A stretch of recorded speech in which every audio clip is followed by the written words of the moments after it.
I talked to Tabs briefly before the game started a couple hours ago today, and he said they had a plan ready. Now, I don't know if it's a really cheeky plan where they're doing something like Swain again and baiting all the picks out, but just from what I've seen of LemonDogs, they're very intelligent in picks and bans. Here's the Vayne ban coming through saying either they ban Caitlyn as well or steal Caitlyn, or they're saying we know Piglet's going to play that champion and they're ready to deal with it. Interesting. Kennen being taken away as well. Lee Sin taken off from Bengi. Shen taken away from Zoro0. These are actually all top lane champions aimed at Zoro0 so far. There's the Ahri ban. Zed may get through. That's the real question here, is you've got champions like Zed, you've also got Fizz in there that we've seen both these guys run, and SKT are now considering what their ban is, because SKT have actually traditionally first picked Ahri whenever available. There's the insta-lock Zed.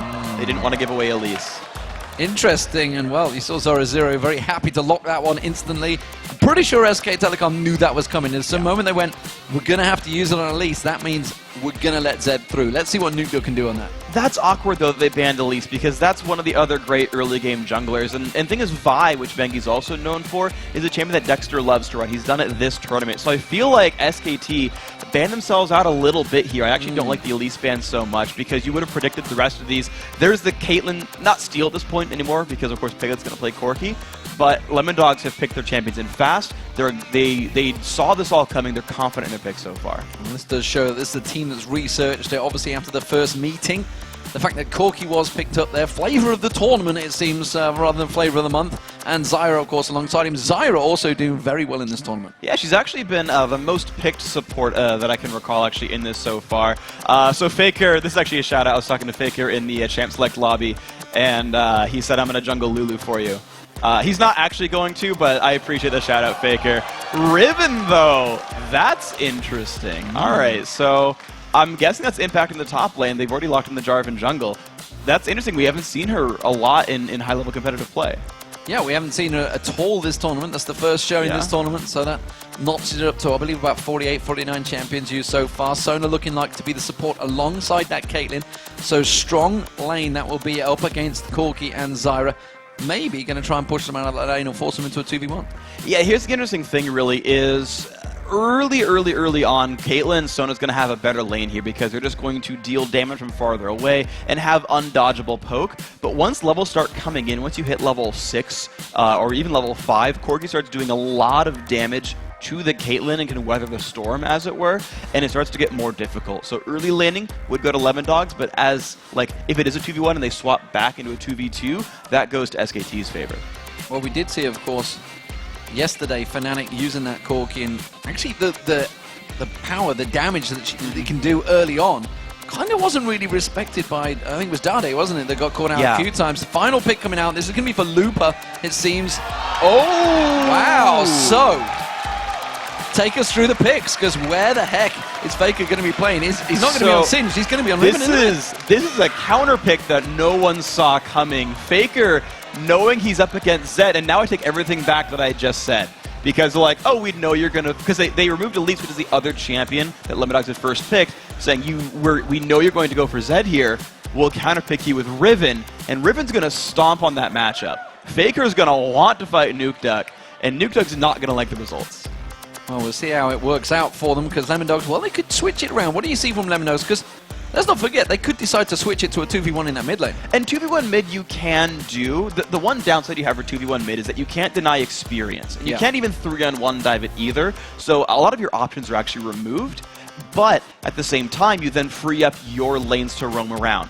Unfortunately for LemonDogs, Sona's not a great roamer. She's not like a Zyra or a Blitzcrank or a Taric or an Alistar where you make plays. She just... I can go hear the jungler as he like steals a red buff away. So it'd be okay to 2v1 mid, but not optimal for LemonDogs. So that is the teams, and while the teams do load onto the Rift, let's take a look at what you guys at home have voted for this one. According to lolesports.com, 79% of you guys at home have voted for SKT, and of course, all the analysts, guys, went for the same team, so everybody's on the same page right here. Right or wrong, we're all in the same boat, so everyone high-five your monitor for me. We all agree with each other. That's nice, except for the 21% of you who went for LemonDogs. You guys are unrepresented here. Well, to be fair, LemonDogs generally don't get the vote anyway, so they're going to be fairly used to this anyway. What was the stat? Like 25 out of their 28 games in the regular it's something season? ridiculous. The main one was against Fnatic, of course, when they played in the European LCS summer season. It was like 96% voted for Fnatic instead. LemonDogs still came out and won. So they don't care about the vote. Of course, the analysts, they all care about the vote because obviously everybody's chasing the viewers right now, and the viewers, well, they're all on the same page. So everybody believes SKT Telecom could be taking this one. We'll see how it works out because we are getting into the rift. On the blue team, it is going to be LemonDogs, and the red team is SK Telecom T1. This is game day 5 of the group stages. One more day to go, ladies and gentlemen. Tomorrow is the big super day straight in there. Faker's going to get caught out. Can he get taken down? Yes, he will. First blood going down to Taps. All right, well, I'm going to start taking back a lot more things that I was thinking. I'm going to rewatch that on my screen. Basically, he just gets jumped on by LemonDogs, and it's just a bunch of crowd control falls onto his face. So just like last time, LemonDogs got first blood. This time a bit earlier than before. This actually might be one of the fastest first bloods of the tournament. It was definitely before 1 minute in. Now, remember that last time SKT did come back from a horrible level 1 and from an early first blood deficit.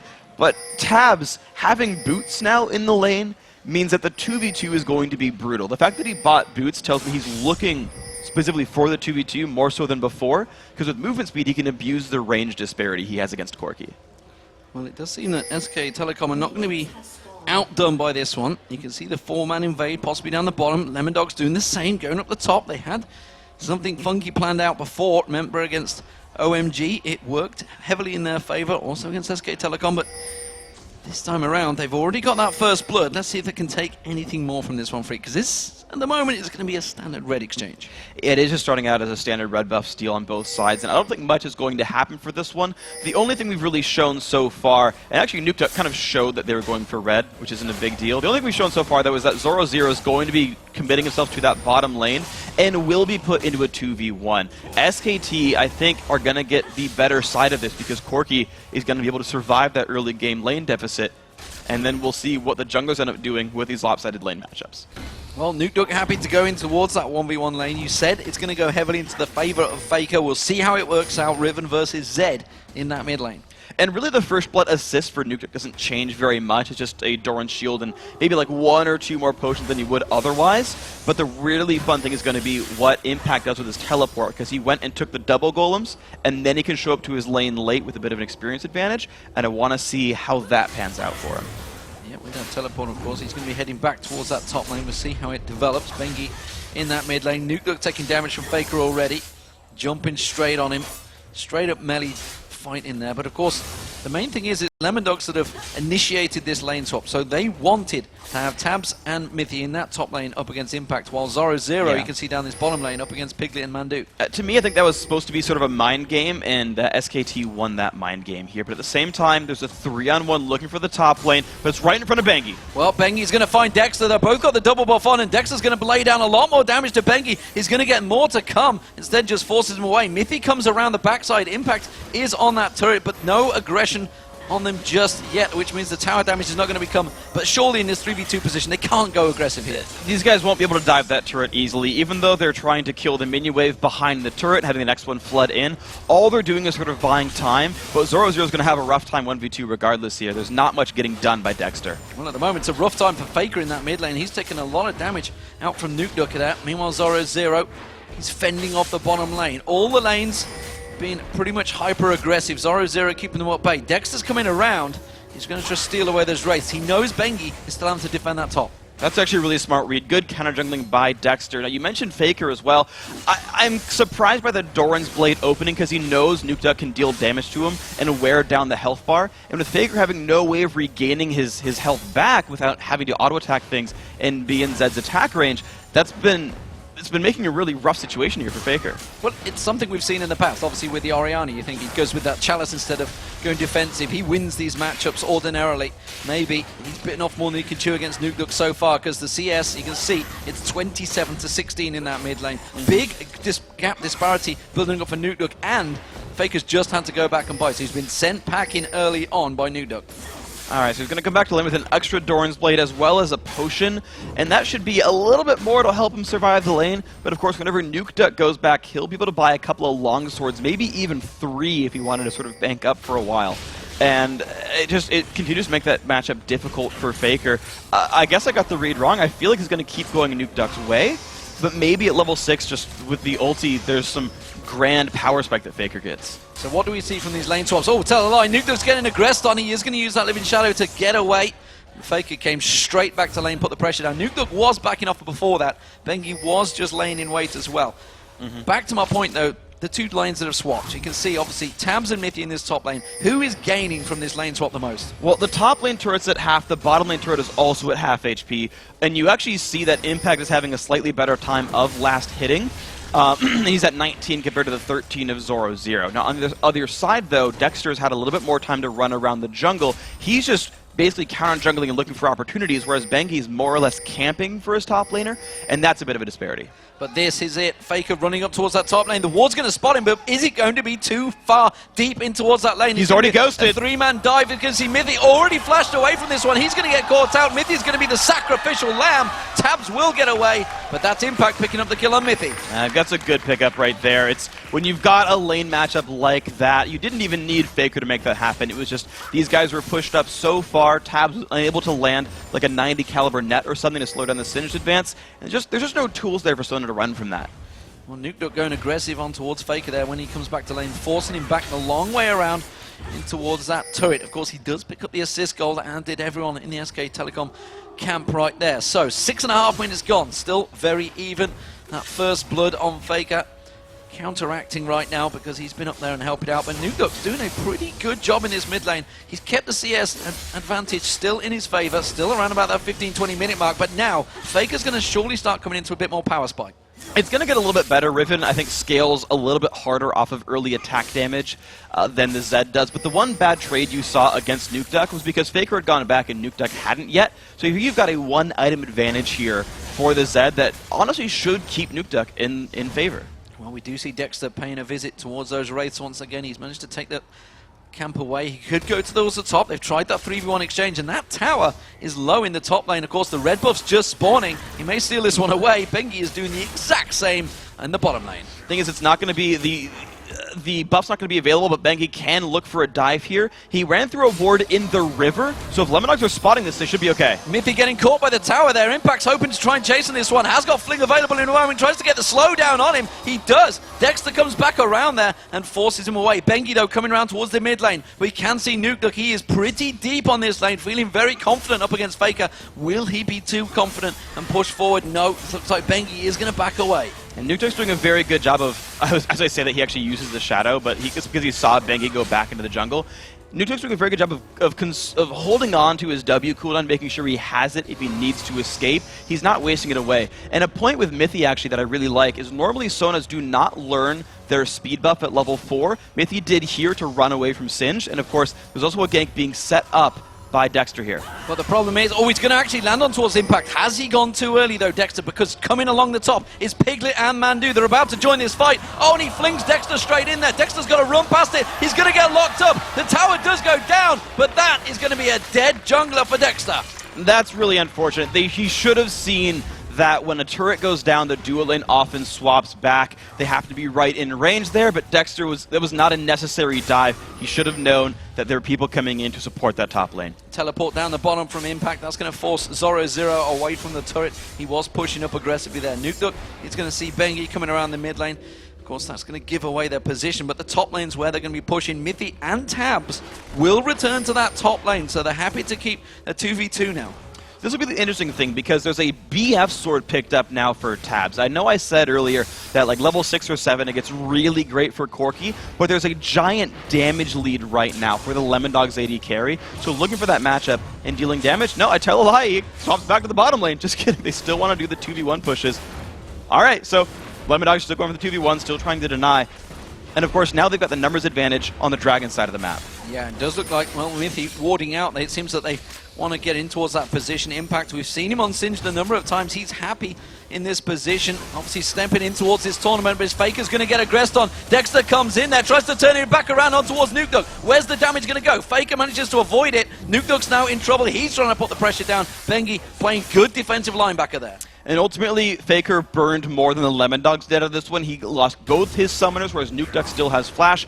Ults come back from cooldown pretty quickly. But this top lane is getting rough. Piglet and Mandu are pushing that turret down so fast that I don't know if the Caitlyn Sona will kill the opposing SKT turret nearly in time. Look at that. The communication there. Impact realizing the Faker's going to go back. There's a wave of minions about to be pushed on towards that lane. Instead, he comes up, puts down his smoke, and manages to pick up a couple of CS. His bottom lane, of course, was pushed up heavily. That means LemonDogs are going to be putting pressure on towards that bottom tower, but this top tower, it's going to go down. This is going to be the second turret of the game for SK Telecom. I'm very impressed by the moves here by SKT because you normally consider Caitlyn such an incredible turret pusher, and yet despite all of that, SKT has just built a turret lead out of this one. And honestly, they have the ability to roam back down and contest Dragon if they want to, or just keep putting pressure on sides of the map that doesn't allow a Dragon attempt for LemonDogs. Yeah, at the moment, you can see Impact, of course, just shoving that wave back along there. There is no tower defense for them. Zoro is having to return to that top lane. He's still keeping up the CS. Himself and Impact are still keeping it pretty even, despite the fact they've not been up against one another, but the mid laners, that's where the power's really going to start coming from, Freak. And you can see they're starting to have a bit of a build disparity between the two. Obviously, Faker looks like he's going to be rushing for Pain. Maybe he's going to go Blade of the Rune King afterwards, I don't know. He's got Brutalizer. NukeDuck in the meanwhile, he's rushing out for that Blade of the Rune King. Yeah, there's a couple of different builds you can see from Ribbons. I've seen a million different ones. So some people can rush a Last Whisper. Some guys can actually go for an early Bloodthirst or Ravenous Hydra. We'll see where he goes. Of course, early Brutalizer is standard. Now, of course, Dragon being picked up, SKT got their turret. They roam back down. LemonDogs are not ready to stop this one, though. Crescendo comes across. Bengi just jumps in. Mithy goes down already. Yeah, you can see them immediately. Dexter's going to come back around. He catches three of them, gets flunked straight away. Zoro comes in. Can they get the damage down? No, they can't. That's going to be a double for Piglet. Zoro goes down as well. And now NukeDuck's in all sorts of trouble. SK Telecom are cleaning up here. This is going to be the fourth kill. And wow, they just dominated LemonDogs there. 6-2 in kills. LemonDogs limped into that fight kind of one at a time. Not a well-constructed battle at all. You saw them just getting picked off one by one by one. Nothing really coordinated there. SKT grouped up, had the forethought to group for the Dragon. Watch this fight. Mithy just gets straight up caught, has to basically waste Crescendo, doing nothing. Flash the way. Watch. They've got two members here fighting alone, having to run away. Then Dexter shows up into four people, still has no one really supporting. Zoro comes in from the back, and it's too little too late. Two people are dead before the fight really begins. And you could just see SKT grouped up. They chase down NukeDuck all together, and they don't let Tabs get free shots from the back. So SK Telecom in full confident position right now. Once again, they're just systematically taking the bottom and top, taking that Dragon away, taking away a 4-for-1 fight as well. So big advantages gained by SK Telecom. What will they turn this one into? You can see obviously Impact had that Rod of Ages. Trinity Force just being completed by Piglet. Big power spikes starting to come out from the Koreans. And at this point, Corki has spiked massively. It's 13 minutes in, his Triforce is done, and this is normally a strength of Corki's. He spikes really hard in the mid-game. Trinity Force is pretty easy to complete, or at least piece together. But now he's just ahead of the curve in terms of gold as well. Tabs is sitting on a VF sword. If he wanted to go Infinity Edge, he's barely half the way there, but the mid lane's getting dived. You can see NukeDuck, he's going to get away from this one. Piglet and Mandu pulling that pressure down. Just off to the side was Bengi, and actually I was wondering whether he was going to head up towards the top. The two, Zoro and Impact, it's actually really the first time they've been up against each other in lane. And the actually difference in builds is interesting because I actually like Impact's build more. Zoro built to split push. He's going for a Sunfire cape, but aside from the Giant Spell, it doesn't help him fight against Singed very well, who's also got a level lead. So Impact's going to have a wonderful time at this 1v1. Well, Impact just trying to run on towards him. He's trying to keep that poison flowing, which he does impressively. That's actually his ultimate is not running, despite the fact it sounds like it is. It's just a spectator issue right there. Tab's getting caught out in the bottom. Bengi pushing in towards that mid lane. A lot of pressure on towards this middle turret. This is going to be the third one of the game, and Piglet goes aggressive straight afterwards. Onto NukeDuck. You see that burst spike of damage. Remember, he has that Trinity Force. Dexter with the Assault Battery, but he's gone too deep. The rest of his team are not on the same page. Mithy can't help him out, and now it's a big push from SK Telecom in the mid lane. Faker's just going to eat the trap, no big deal. The mid-game spike is here for SKT. They've rotated everyone down to the mid lane, and notice that they got the rest of their lanes pushing in order to get this to happen. Impact went all the way down to the secondary turret. Bottom lane already got pushed out as well, and this 5v5 is just stronger for SKT. They can take any turret they want. Well, it seems the LemonDogs can't really defend this one. They're trying to clear that wave. Zoro0 is trying to be that big tank up front.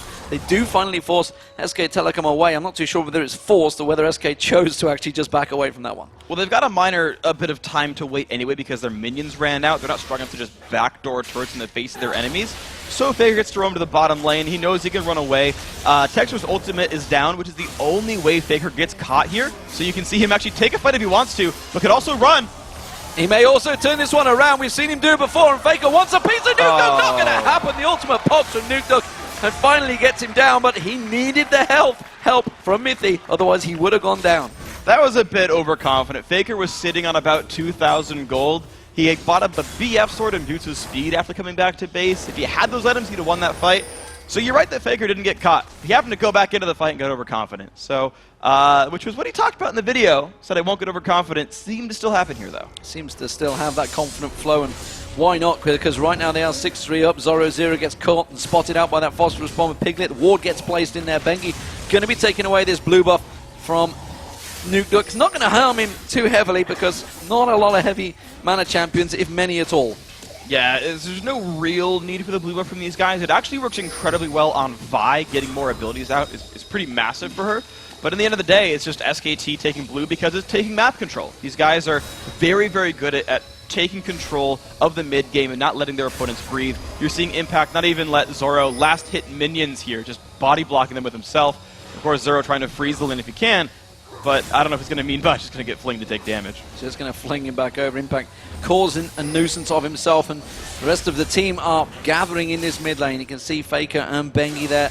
Mandu just off at the side. Piglet joins the top lane. They're going to go aggressive. They fling Zoro0 in. They may have the damage to burst him down here. He's on that turret. He's a big tank, but he's not quite got enough. Gets away with it. Just about Zoro0 there. Now you can see the transfer around. Can the rest of LemonDogs try and chase on towards it? Impact is low. Piglet is low, but there's no one really there to respond. And look what just happened there. Impact sat there tanking the turret against the main tank of LemonDogs, saying, Bengi, Piglet, just keep hitting him. Just keep hitting him. He'll fall down eventually, and forced the defending team away in a just 2v1 turret dive. That is what SKT are doing here.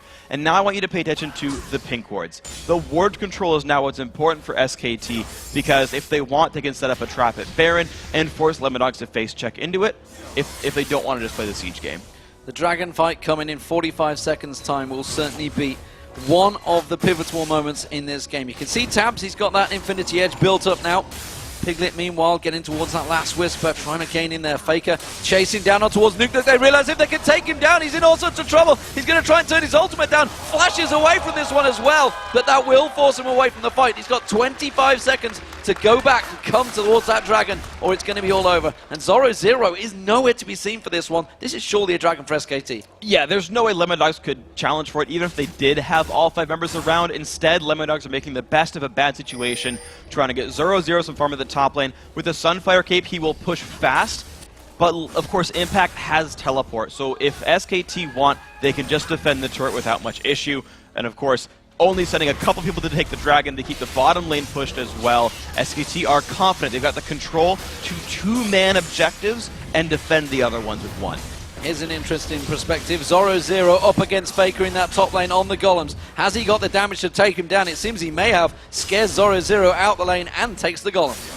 Exactly. This is just Faker, who is massive. His team is ahead. You've got 3 turrets and all the dragons. Faker has 5,900 gold to the 4,900 of Zoro0. Even though their minion kill scores are reasonably close, 1,000 gold lead has been built up from globals, and that's going to happen for every member of SKT. Each single person there can outduel their counterpart. So we see Dexter backing off himself, trying to create situations throughout this one, but simply put, it's not worked out for him. Went a little too aggressive in that top lane early on, and it seems to have just swung like a pendulum for SK Telecom ever since then. You can see that mid lane turret already taking a lot of damage. Tabs is desperately trying to keep them off this one.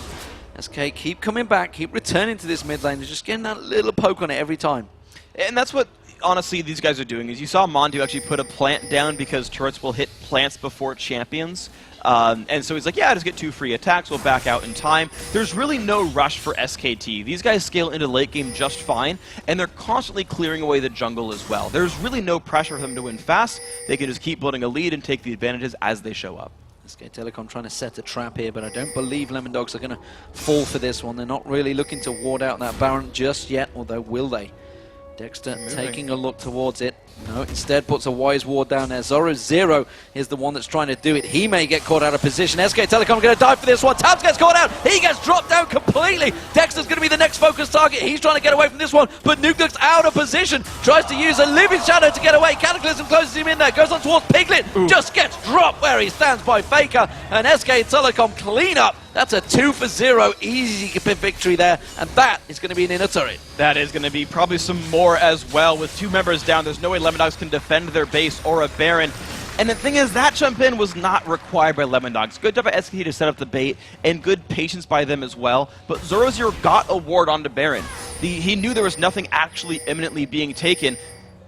LemonDogs thought they could surround Impact, not realizing where the rest of SKT was, and because Mondu has an Oracles, he guaranteed his team was in darkness, and LemonDogs face-checked anyway, and they got those kills. I think we're going to see a return. Mythy's going to get focused on, has to use that crescendo, gets cleansed off instantly by Piglet. Ace in the hole comes out, blocked out by Bengi, not going to find its target. Impact continues to chase, keeps the whole team away. LemonDogs can't go near their own jungle right now. They absolutely cannot. There's too much damage potential here. There's no catch potential, although it is going to be the top lane turret now taking siege, despite the fact that they could keep baiting Baron. It's SKT looking for pushes constantly. Faker taking a couple of tower hits there, got stunned out by Zoro. LemonDogs looking to maybe try and chase on this one, maybe sensing a little bit of an advantage, but meanwhile the mid lane, you can see Impact, he's just running rings around that inhibitor turret. Somebody somewhere has to deal with Impact. Yeah, he's just going to keep the push going, and of course he still has kept his teleport up for an incredibly long time, despite the fact that he could have used his summoner spell to stop the push in the top lane, to get into fights and whatnot. SKT are leaving it up as a resource. Their rotations, something we keep talking about, their mid-game and their rotations for SKT are so good. They're playing it on foot, and then if something really does happen that's crazy, they can use that teleport later on, but they're letting everyone else take rotations in the meantime. So I've got to say that's a good set of plays here by the Korean squad. They're definitely looking good coming into the second to last day of their group. Well, I think back to way back into the MLG New York days when I was alongside Monte Cristo, ironically, when we saw the Koreans first bursting onto the scene in North America, and they absolutely shredded everyone. And back then, they were still 2-3 steps ahead of people. And it seems that still we yet to catch up with them. Certainly the LemonDogs at the moment, they just seem lacking in when it comes to SK Telecom's sort of positioning. They just seem to put the pressure on all of the lanes to be in perfect position to just set up those ganks. It really is. It's the ward control game. It's a lot of these teams are not familiar with what to do when the enemy team is constantly in fog of war. All these moves come through because you don't see the other team. They don't see where SKT is, and they walk into one brush too many. Same situation. Pink wards, Oracles, running near Baron. They see, oh, well, LemonDogs are actually in the mid lane. Okay, we can take it now because they didn't check last time. Yeah, and you can see Impact's just keeping vision on them, knows that they're nearby. Mandu's just off the side. They sneak and hide in there, so Zoro has to come all the way in there to check it. Goes in, goes too deep. Stranglethorn separates them out there. Dexter goes in. Assault Battery already used on Mandu. He gets dropped down by Faker. Faker turns it back around. SK Telecom are pretty low right now. If Tabs can get in a good position, he may be able to start getting some damage down, but instead, Impact and Piglet completely separate them. That's going to be Nukeduck going down. Now we can see Mythy and Tabs running for their lives away from Impact and Piglet. And again, another fight well played by SKT, forcing LemonDogs in. That's a kill on the Mythy. He's just going to go down. Singe chasing, not something exactly new at this point in this game. And it's just over and over. It's SKT setting up fights that they can easily win. LemonDogs runs into them, onto the Zyra ultimate. It spreads apart the team. SKT get another clean team fight win, and they take another turret off of it over and over again. Methodical play from SK Telecom. 24 minutes coming into this one. The first inhibitor of the game will go down. It's 12-3 in kills, 5-1 in turrets, and well, you can see that 9,000 gold advantage building ever so more. Tabs having to use the 90 caliber net to try and escape the oncoming horde of SK Telecom. Just about getting away from there. Everybody seems to be on point right now for SK Telecom. We talked about it at the start of the show. Just you had to pick up those wins on day one. Maybe catch them a little bit disoriented, but they seem to be coming in today full of confidence. Exactly. The SKT are just a team with so much control and knowledge over how to play the game. And LemonDogs, being a bit of a new squad, they're a little bit green, they haven't quite ripened yet. These guys have more future to play, of course, for themselves. We talk about what happened with Mineski. They said, you know, we're happy to be here, we're learning a lot, and these are really smart teams to play with. And again, to the point where a lot of these teams haven't played against supports like Mandu, who just create fog of war the entire time and never let you move. LemonDogs had to experience that now and say, this is the kind of game that we could evolve ourselves into. This is the kind of game that we could compete against if we learn the play style. And they'll keep learning. Zoro having to use Dominus, going to try and turn it around. The aggression on towards him, assault battery on towards Faker. Have they bitten off more than they can chew? Faker's going to try and run away from this one. They've got slice and dice in a moment. No, gets to the turret. The rest of SK Telecom join in. Their teleport coming in from Impact, and now they're closing the gap. They catch the grasping roots on towards Dexter. The fling comes in. Dexter goes in to his death and demise. He will go down. It's Faker that picks up the kill. Ace in the hole not getting through there. Faker does go down. NukeDog picking up the kill there. NukeDog too deep, all on his own. He's going to get taken down. It's Mandu that manages to close it out. It's a 2-for-1 to SK Telecom. And there is a 7-0-3 Corki with a bunch of items, going to continue to lead the charge here. A 4v3. This might be the game-winning push. There are super minions here. Just kidding. SKT looking for the top lane. And just look at Impact's build. He knew what he was up against. It's all about the melee and armor damage, and just goes straight for that Thorn Mail, building into exactly what he's up against in their opposition team. And that's just so smart in general. That we talked about it a little bit with Zoro going for the fast Sunfire cape. He's actually going into a bunch more armor as well, realizing that Faker and Piglet are the most damage, but he's never even had a chance to fight against Impact, who's had an easier build path and really no counter building for him either. And it seems that every time LemonDogs try to create that situation, SK Telecom are there, they're reacting, they're already into position. You saw it, obviously that started off with Dexter and Zoro trying to create a situation, trying to get onto Faker, but the rest of SK Telecom reacted so quickly. Well, think about what they're trying to catch right here. The only guy who can really engage is Dexter on Vi, maybe a flash node from Miffy. But you're trying to chase a Singed, which is like rule number 2 of League of Legends, is don't chase Singed. Or chasing a Jarvan who's going to flag toss away, or Faker on Riven who's going to press Q a bunch and get out of range, or Korg who's going to Valkyrie. Like, every single one on SKT has really good disengage tools. And then when you dive really hard because you're Zed and Renekton and Vi, Stranglethorns shows up. There's really, like, sort of categorically in a team fight, SKT has all the tools they need.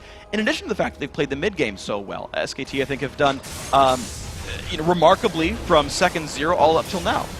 Well, it is going to be the Baron for SK Telecom, not a person from LemonDogs anywhere near that half of the map, let alone coming in to try and get it placed. But look how many ping wards are down and around that area. They have full vision control of the entire area of LemonDogs jungle. And that is SKT earning that Baron. For the last 10 minutes, they've had that area pink warded, and Mondu's had an Oracles, and every time LemonDogs, you know, sticks their nose in there, tries to chase him down, and gets kicked back for it. And finally, SKT trained them to not look for Baron because it's gone bad every single time. Of course, now SKT have Baron, and we're probably going to see them push in for another win here. Well, he did manage to avoid a couple of puns there, Freak. I'm disappointed in you. Sniffing the air right now is SK Telecom to see if they can find LemonDogs. And it does seem that it's going to be another free inhibitor turret. There was no fight put up from that one because LemonDogs realizing they can't fight for this one. Look at that. Tabs putting damage onto Impact. He's just laughing at him in his face openly, realizing that they can't do anything about this one. The battle for the Nexus turrets will follow. Faker goes in on towards Dexter. Zoro goes aggressive. The ace in the hole comes out. Does manage to land on some Faker. Zoro gone way too deep away from his Nexus turrets. Where are you going, Zoro? Get back to your turrets.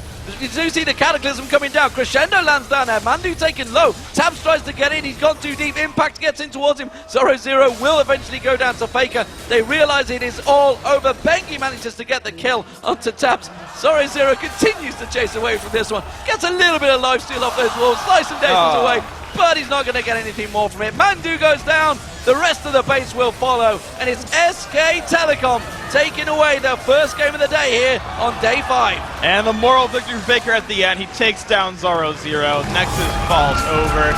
This is SKT looking to secure one of those 2 playoff spots out of the group. They're a game behind OMG, but a game ahead of TSM. Now 2 at this point. Let's make it happen.